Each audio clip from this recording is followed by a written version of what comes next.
ओम नमः शिवाय। प्रिय दर्शकों, जिंदगी की नई शुरुआत 2024 के जनवरी से नहीं, बल्कि आपके लिए अर्थात कन्या राशि वालों के लिए इसी दिसंबर से होने जा रही है।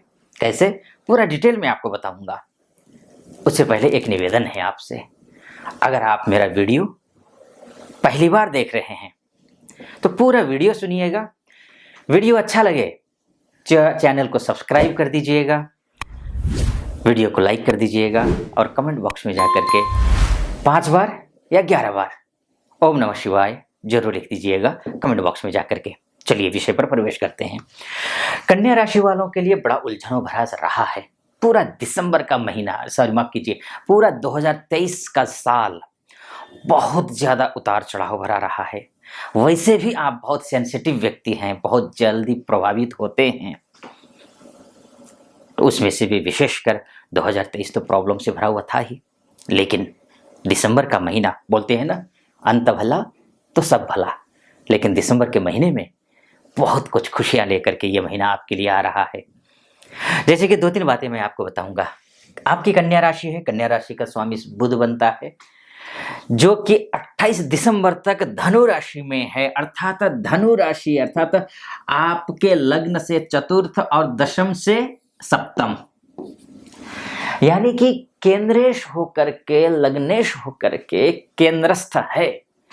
चूंकि केंद्राधिपति दोष लगता है, लेकिन केंद्रेश होकर के केंद्र में बैठा है, ये शुभ है, ये अच्छा है। अब किस मायने में अच्छा है?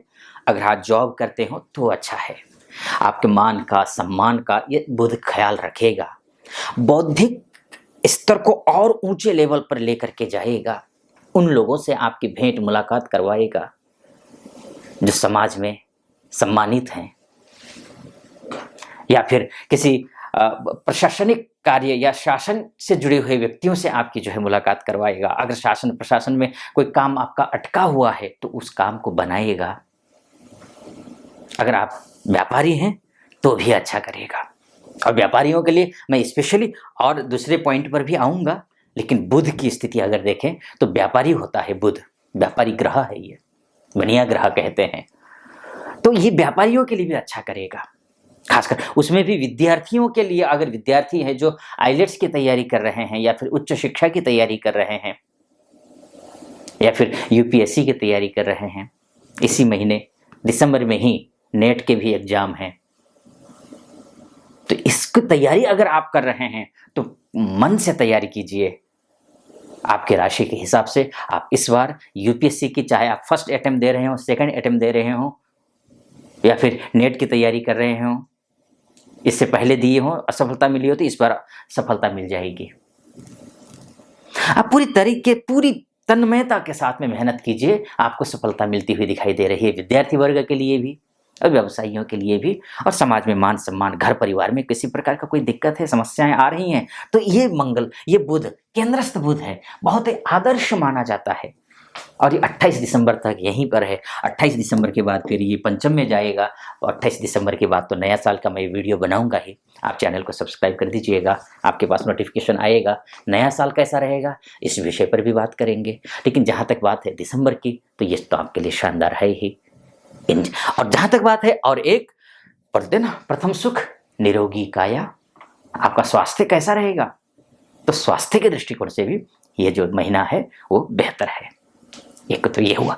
दूसरी बात अब आते हैं, अगर आप घर लेने की सोच रहे हैं, या फिर इष्ट मित्रों से, नाते रिश्तेदार इत्यादियों से पार्टनरशिप में कैसा कुछ होने वाला है, क्या कुछ होने वाला है, सहयोग करेंगे नहीं करेंगे पार्टनर या फ्रेंड सर्कल, माताजी का स्वास्थ्य कैसा रहने वाला है, या फिर जमीन लेने की सोच रहे हैं, वाहन लेने की सोच रहे हैं, इन सब के लिए क्या पैसों का बंदोबस्त हो पाएगा? अगर इन सब बिंदुओं पर अगर बात करें, उसके साथ साथ में बिजनेस की भी बात कर लेते हैं, क्योंकि उसको एक ही प्लानेट है जो अभी आपकी राशि के हिसाब से एक ही प्लानेट है। इन सब चीज के लिए, बिजनेस के लिए भी अच्छा है ये समय।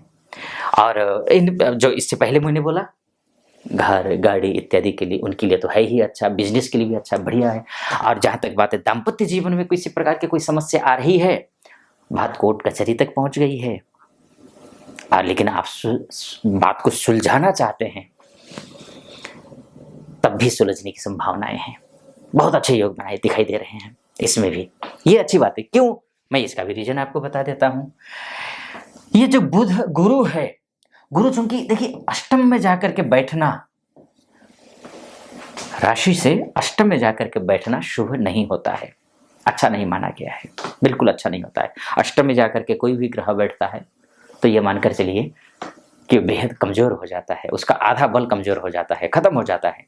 तो ऐसी स्थिति में फिर गुरु को मैं एक कह रहा हूं कि अच्छा है, अच्छा होगा। मैं इसलिए कह रहा हूं अभी तक बहुत ज्यादा तनाव रहा है बिजनेस को लेकर के, खासकर बिजनेस में कितना ही आप डील करने की कोशिश किया हो आपने कि अच्छे से अच्छे जो है ना, बहुत बेहतर आपने सुबह 18 घंटा बिजनेस के लिए आपने दिया है, बौद्धिक स्तर पर शारीरिक मेहनत, ये मतलब परिश्रम की पराकाष्ठा कर ली है, लेकिन सफलता नहीं मिल रही थी। अब मिलेगी भी कैसे, क्योंकि राहु और बुध का जो चांडाल योग ये अष्टम में जाकर के बना हुआ था। वैसे बोलते हैं ना, वैसे भी करेला उसमें नीम चढ़ा, वैसे भी परेशानी में, वैसे भी थोड़ा गुरु आ जाकर के कमजोर होता है और राहु ने और ज्यादा आपत खड़ी कर दी वहां पर। तो ये बहुत बुरी स्थिति थी। लेकिन अब राहु तो अलग हुआ है, राहु गुरु की ही राशि में, यानी कि यहाँ आया, ये सप्तम में आया हुआ है और सप्तमस्थ राहु गुरु को सपोर्ट करेगा। बिजनेस करते हैं, बिजनेस के लिए अच्छा करेगा ये। अब जहां तक डिग्रियों की बात है, देख लीजिए अब आपने इससे पहले जो राहु, कई लोगों का सवाल हुआ करता था, जैसे आप ही लोग हैं कि मेरे वीडियोस देखने के बाद मुझे कॉल करते हैं कंसल्टेंसी लेने के लिए एस्ट्रोलॉजी से रिलेटेड। तो आप ही लोगों में से कई लोगों ने पूछा मुझसे कि आचार्य जी राहु और केतु 30 अक्टूबर को बदल तो गए, राशि परिवर्तन तो कर चुके हैं, लेकिन ये रिजल्ट कब देंगे? 5 तारीख को, अगर नवंबर के 5, 10, 15 तारीख हो गया, 20 तारीख हो गया, 25 तारीख हो गया, अब पूरा महीना निकलने वाला है, रिजल्ट दिया नहीं है। ये आप लोगों का सवाल था, इसलिए मैंने बहुत सारे वीडियोस बनाए हुए हैं, आप उसमें देख सकते हैं कि कब से राहु एक्टिवेट होगा और कैसा आपको फल देगा। ये मैंने आप और चैनल के अंदर जाकर के आप थोड़ा देख सकते हैं।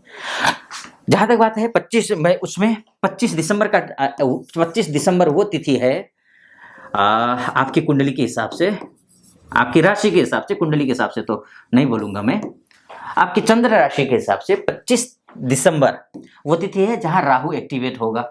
और 25 दिसंबर को ही, अब यहां पर इसी तिथि को ही राहु 27 डिग्री का रहेगा, जो कि बहुत आदर्श डिग्री है। जहां तक गुरु की बात है, गुरु 12 डिग्री का तब रहेगा, यानी कि गुरु की भी बहुत आदर्श, जैसे कि दिसंबर के 1 तारीख को 12 डिग्री का गुरु है, 12.53 अंश का है, माफ कीजिए 53 कला, 12 अंश 53 कला। और जो गुरु है वो 11 अंश 23 कला का, ये 11 अंश 23 कला का ये 31 दिसंबर को है, 31 दिसंबर। यानी कि ये जो तिथि है ये शानदार, ये जो अंश है, आपको अंश बताने का मतलब ये है मेरा कि इस अंश में 11, 12, 13, 14 से लेकर के 20 अंश तक का जो गुरु होता है वो सबल होता है, प्रबल होता है। और एक दूसरी बात ये है कि ये मेष राशि में अर्थात मित्र राशि में बैठा हुआ है। और तीसरी बात ये कि यहां से ये पंचम हो जाता है, यानी कि आप घर खरीदने की सोच रहे हैं, व्यवसायिक दृष्टिकोण से या फिर पारिवारिक दृष्टिकोण से या फिर मेंटल लेवल के स्ट्रेस को देखते हुए या फिर फाइनेंस को अगर देखते हैं, तो यहां से ये पंचम हो जाता है, चतुर्थ से पंचम, जो कि शुभ है, अच्छा है, बढ़िया रहेगा, कोई दिक्कत वाली बात नहीं है। हाँ, अगर यह मेष राशि के बजाय अन्य किसी की राशि के में बैठा होता, शत्रु राशि में बैठा होता, तो जरूर ये नुकसान करता आपको, लेकिन अब नहीं करेगा, क्योंकि आदर्श डिग्री में दिसंबर में रहने वाला है। तो ये स्थिति एक तो हो गई। अब उसके बाद आकर के देखिए, अब आप अगर लव लाइफ से जुड़े हुए हैं, शिक्षा से जुड़े हुए हैं, संतान प्राप्ति की कोशिश कर रहे हैं, इसके लिए भी ये जो महीना है, क्योंकि शतभिषा नक्षत्र में शनि रहेगा, जो कि शतभिषा नक्षत्र जो है वो है राहु का नक्षत्र। तो राहु के नक्षत्र में जैसे ही शनि जाएगा, आपके जो अभी तक विवाद रहे होंगे पर्सनल लाइफ में, या फिर अभी तक जो सफलता मिल नहीं रही होगी पढ़ाई में, या फिर संतान प्राप्ति के लिए प्रयास कर रहे हैं लेकिन सफलता मिल नहीं रही थी, योजना बना रहे थे, योजना सफल हो नहीं रही थी, तो ऐसी स्थिति में ये जो महीना है ये ठीक महीना है, आप कोशिश कर सकते हैं, फिर से प्रयास करके देख लीजिए, आपको सफलता मिलेगी। पढ़ाई खूब जमकर कीजिए। अगर लव लाइफ में किसी प्रकार का कोई विवाद चल रहा हो, उस विवाद को सुलझाने की कोशिश कीजिए, आप अपने तरफ से एफर्ट कीजिए, निश्चित रूप से उसमें आपको सफलता मिलेगी। ऐसा मुझे आपकी कुंडली को देखते हुए लगता है। कुंडली मतलब राशि को देखते हुए। अब अंतिम में बात कर लेते हैं, आपका भाग्य आपका साथ कितना दे रहा है, ये भी आपको जानना जरूरी है। भाग्येश आपका शुक्र है, बहुत अच्छा है। शुक्र भाग्येश होकर के स्वगृही होकर के बैठा हुआ है, स्वगृही अर्थात तुला राशि में बैठा है, जो कि बहुत अच्छा है। भाग्य अर्थात आपका साथ दे रहा है।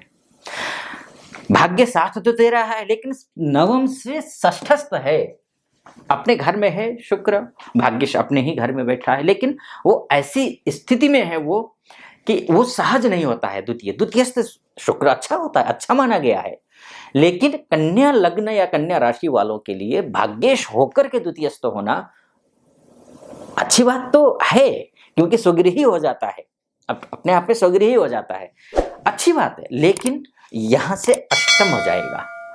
अष्टम का भाग्य स्थान से अष्टम में होना मेहनत अधिक करने के लिए कहता है। शुक्र कहता है कि आप मेहनत नहीं करोगे तो मैं बिल्कुल नहीं दूंगा। मेहनत मांगता है, मेहनत कीजिए, मेहनत का फल आपका भाग्येश आपका साथ दे रहा है। तो ये आपकी राशि का बहुत विस्तार से तो नहीं, लेकिन गागर में सागर भरने के हिसाब से मैंने आपको समझाने की कोशिश की। हाँ, एक बात और कहूंगा यहां पर मैं आपको, ये एक मोटा मोटी तौर पर ये फलादेश है, मोटा मोटी तौर पर है। अब आपके जैसे कन्या राशि के ही व्यक्ति इस धरती में कम से कम भी जो है वह 70 करोड़ है। इस धरती की बात कर रहा हूं मैं, भारत की केवल नहीं। तो कई लोगों ने तो कमेंट किया मुझे कि मैंने पिछली वीडियो में बोला था ये, तो उन्होंने बोला कि 140 करोड़ ही है कुल मिला के भारत की आबादी, तो ऐसे में 70 करोड़ कैसे हो सकते हैं? तो उन्होंने पूरी बात सुनी नहीं थी, तो फिर से मैं दोहरा रहा हूं, इस धरती में 70 करोड़ कम से कम ये कन्या राशि वाले हैं। 8 अरब की धरती है, 8 अरब लोग रहते हैं इसमें, तो सबके साथ एक जैसी घटना घटेगी ये तो संभव है नहीं। इसलिए एक मोटा मोटे तौर पर है कि ये महीना आपके लिए कैसा रहने वाला है। अगर आपके लग्न कुंडली में अर्थात date of birth, time of birth और प्लेस ऑफ बर्थ के हिसाब से जो आपकी कुंडली बनी होगी, उस कुंडली में अगर आपका भाग्येश शुक्र और आपका कर्मेश बुध और आपका लग्नेश भी बुध ही हुआ, और गुरु यानी कि शुक्र बुध और गुरु की स्थिति अच्छी है आपकी लग्न कुंडली में, ये अस्त नहीं है, ये नीच का नहीं है, या फिर अन्य किसी प्रकार से कोई कमी, षड्बल में कमजोर नहीं है, दशांश में कमजोर नहीं है, त्रिंशांश में कमजोर नहीं है, चतुर्विंशांश में कमजोर नहीं है, तो निश्चित रूप से जो मैंने फलादेश किया है वो 100% आप पर सटीक बैठेगी। अन्यथा हो सकता है कि आपको 15-20% ही आप पर सटीक बैठे, हो सकता है किसी को बिल्कुल भी ना बैठे, यह भी हो सकता है, क्योंकि किसी की कुंडली में मानकर चलिए भाग्य ही मृत अवस्था का है, तो अब उसको संजीवनी भी देंगे तो कुछ नहीं होगा।